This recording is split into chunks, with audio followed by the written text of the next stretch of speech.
हेल' लोगोफोर, दिनै नोंथांमोनजों must important टपिकनि सायाव दिनै नोंथांमोनजों डिसकास खालामगोन। Chief minister of Assam Himanta Biswa शर्माया डिक्लेयार खालामबाय फैबाय थानाय बिटिसिनि जि जानो गोनां बिसायख'थि, बे बिसायख'थियाव इउपिपिएल पार्टिजों बिजेपिआ एलायन्स जाया होननानै एनाउन्समेन्ट खालामबाय। ओंखायनो रायजोफ्रा कनसियासनेस एबा सांग्रां जानाया मोजांसै। मानोना प्रमद बर'आ 2020 मायथाइनि 27 जानुवारियाव बिटिआर एकर्ड खालामनानै बर' जाथिनि जि गोजामसिन दाबि आलादा रायजो बड'लेण्ड सेपारेट स्टेट एबा स्टेटहुड सोरजिनायखौ दिल्लीयाव थांनानै फाइनाल एन्ड कमप्रेहेन्सिभ सल्युसन साइनिं खालामनानै फैनानै दिनैनिफ्राय जोंनो जेबो नांला, बर' जाथिनि मोननांगौ जि मोनथाय, जि अधिकार, बे गासिबो फुलफिलमेन्ट जाबाय होननानै प्रमद बर'आ साइनिं खालामनानै फैदों।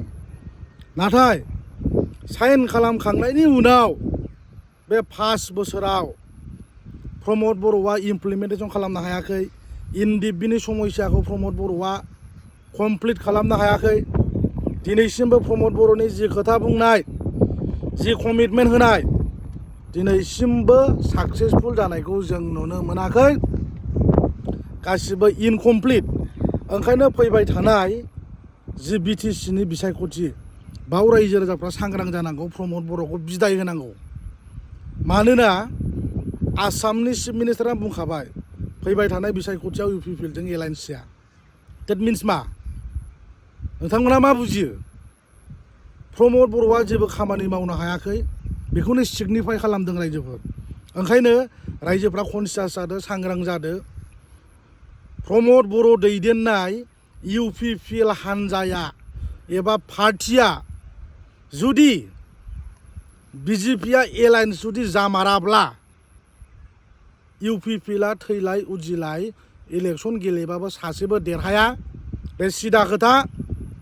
आरो आं मोनसे खोथाखौ आं एसे मोनथिदों स्लाइडलि, मस्ट प्रबाबलि फैबाय थानाय जि बिसायख'थि, बे बिसायख'थियाव बिजेपि आरो बिपिएफजोंनो सरकार दानायनि इसाराखौ आं मोनदांदों। ओंखायनो रायजोफोरखौ आं बे भिडिअनि गेजेरजों आपिल खालामदों, नोंथांमोनाबो फैबाय थानाय बिसायख'थियाव बिपिएफ हान्जाखौ सापर्ट खालाम। मानोना बिपिएफ सरकार थानाय समाव गोबां डेभेलप जादों, नाथाय इउपिपिएलनि मानसिफ्रासो डेभेलप जानायखौ नुवाखै। इउपिपिएलनि मानसिफ्रा खोथायाव डायलग होनायाव ओरैबायदि अस्टार्ट, ओरैबायदि स्मार्ट, रायजो राजाफोरखौ थगायनायाव ओरैबायदि अस्टार्ट, खामानियाव गैया। बिटिआर एकर्डनि दफाजों मोनफानाय अबाव एनआइटि बानायगोननो, मेडिकेल कलेज बानायगोननो, माबा कच फेक्टरि वाट एभार बिथांमोनहा बुंदोंमोन, मेनसन खालामदोंमोन। दिनै बानायबाय नामा? जाफुंबाय नामा रायजोफोर? इउपिपिएलआ थैलाय उजिलाय एबार सरकार दाया। रायजोफ्रा बेखौ बुजिनानै लानाया मोजां। ओंखायनो आं बे भिडिअनि गेजेरजों जोंनि रायजो राजाफोरखौ खावलायो, फैबाय थानाय समाव बिपिएफ पार्टिखौ सापर्ट खालामनांगौ आरो बिटिसिखौ जों गोजौआव लांनांगौनि थाखाय आरो जोंनि ओनसोलाव डेभेलपखौ जों लाबोनो थाखाय जों सापर्ट खालामनांगौ। मानोना जों डाइरेक्टलि बुंनो हायो, वी कैन से दैट डिउरिं दा बिपिएफ गभर्नमेन्ट उइथिन 17 इयार्सआव बाव गोबां इनफ्रास्ट्राक्चार जादों, हिउजलि डेभेलप जादों। नाथाय माब्रै इउपिपिएलनि प्रमद बर'आ आरो इउपिपिएलनि मानसिफ्रा जेबो जायाखै, जाजोबदों, लोंजोबदों, वाट एभार गोबां बेफोरबायदि खोथा बुङो। प्रमद बर'आ कारापसन फ्रि, थाइसेबो पार्सेन्टेज लायाल'सिनो साख्रियाव सोगोन, खामानि होगोन, एभ्रि फेमिलि मेम्बारशिप बयनोबो सुबिदा होगोन, साख्रि होगोन, गोरिब गुन्द्रा दुखुथिया सुबुंफोरनि गथ' गथायफोरखौ साख्रियाव सोगोन। बहाथो बोरो? सोर साबैसेया मोनखो? लिस्ट हो, देखाय, माइक दामनानै खिन्थाना हो, जों ओरै मावबाय होननानै। प्रमद बर' बायदि 1000 जन जोनोम जाब्लाबो एबार सरकाराव फैनो हाया आरो सासेबो देरहाया। मानोना बिथांमोना थांनाय समावबो बिजेपिनि अननायाव बिजेपिनि अक्सिजेन लानानैसो प्रमद बर'आ सरकार दानो हादों। हाग्रामा महिलारि बिथाङा बे टाइमाव 17टा MCLA देरहादों। प्रमद बर'आ 12टाल' देरहादों। हिमन्तनि अननायाव प्रमद बर'आ बे 5 बोसोरखौ BTCनि CM जानो मोनबाय। एबारथ' प्रमद बर'आ BTCनि CMबो जाया, देरहायाबो। सिदा खोथा। मानोना प्रमद बर'खौ अनलि फर 5 इयार्सनि थाखायल' चिफ मिनिस्टारा बेनो गल्डेन चान्स होदों। डेट मिन्स गल्डेन चान्सनि मिनिङानो जाहैबाय बिनि जेनेरेल केरेक्टारिस्टिक्सआ जाहैबाय बर' हारिनि जि देरसिन सिमां आलादा रायजो बड'लेण्ड सेपारेट सोरजिनाय बेखौ बोरै दंस' खालामनो हायो। प्रमद बर'खौ बेबायदि अपरचुनिटि खाबु होनानै बर' जाथिनि मोननांगौ मोनथाय जि Bodoland separate state father of Bodo' Upendranath ब्रह्मनि जि सिमां जि सानथौ जि आइडिय'लजि एन्ड प्रिन्सिपलखौ लानानै गोबाव समनिफ्राय जोंनि बर' रायजो राजाफ्रा आन्दलन खालामबोदोंमोन। दिनै बेखौ प्रमद बर'आ बे 5 बोसोरावनो थुंगे होबाय, डेस्ट्रय खालामबाय। अब्ला जोंनि बर' रायजो राजाफ्रा बे प्रमद बर'नि खोथाखौ लागोन नामा?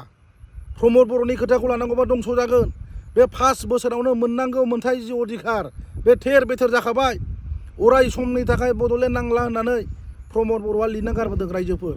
नोंथांमोनाबो सानसे नङा सानसे बड'लेण्ड सेपारेट स्टेटआ मोगथां महर मोनगौमोन, जाफुंगौमोन।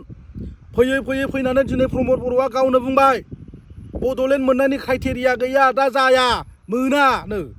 गोदो गाव जेब्ला आबसुनि प्रेसिडेन्टशिपआव दङमोन बे टाइमाव बड'लेण्ड मोननायनि क्राइटेरिया दङमोन जाहैदों।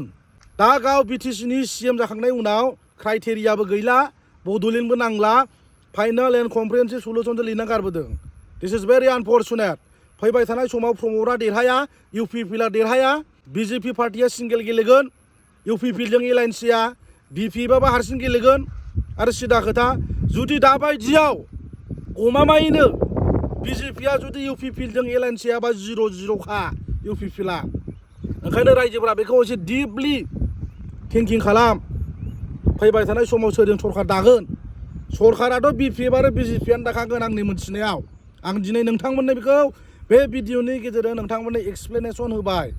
नोंथांमोना बयबो कनसियास जा रायजोफोर। Thank you.